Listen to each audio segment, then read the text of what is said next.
So the purpose of this biomechanical analysis and principles to determine optimal training methodologies and modalities for increasing the power of the overright hand punch.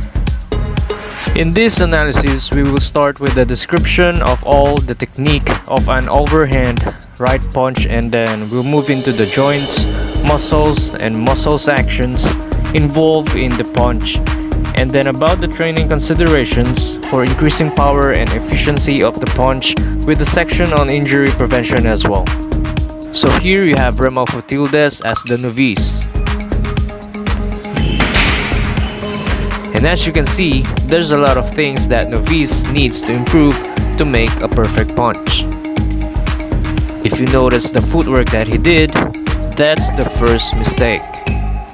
And now, to do a perfect punch, he needs to start a technique with the drive off of his back leg and then next into his hips midsection and torso, followed by the upper body and finally shoulder and then out to the hand.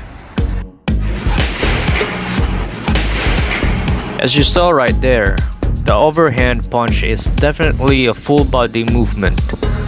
The lower body you're using are all the little joint in your foot, your ankle, your knee, your hip, and the upper extremities we're using our shoulder, elbow, wrist, hand, and then we're also using all the joints of our torso. Here's the full body movement pattern in the lower body. The muscles are going to be concentric and isometric in contraction type. The rear leg is mainly a concentric type movement, whereas the front leg is more of an isometric movement. The upper body, chest, deltoids, and triceps were using a concentric movement, and then the less rotator cuff and biceps are more of an eccentric movement. The ultimate goal of the biomechanical analysis is to determine how to get the force generated from the rear leg all the way through the hips, torso, and then finally to the shoulder, hand, and hopefully a potential opponent's face. Strengthening this kinetic chain will create more efficient movement and greater force production capabilities. Any break in this chain is a potential energy leak and results in a loss of power output. We have a slow motion video. This is Jerry exemplifying to show this overhand right punch.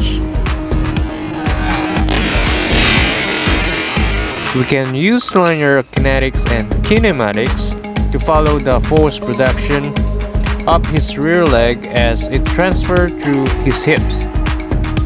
That front leg is used to block or braking type force, so the force will continue up his body into his midsection torso and through his shoulder and out his hand.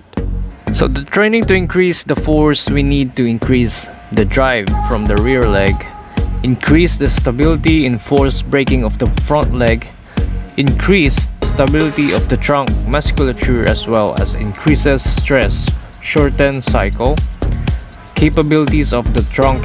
Then we need to also increase velocity of the upper body and arm, and effectively increase effective mass on the finish of the punch.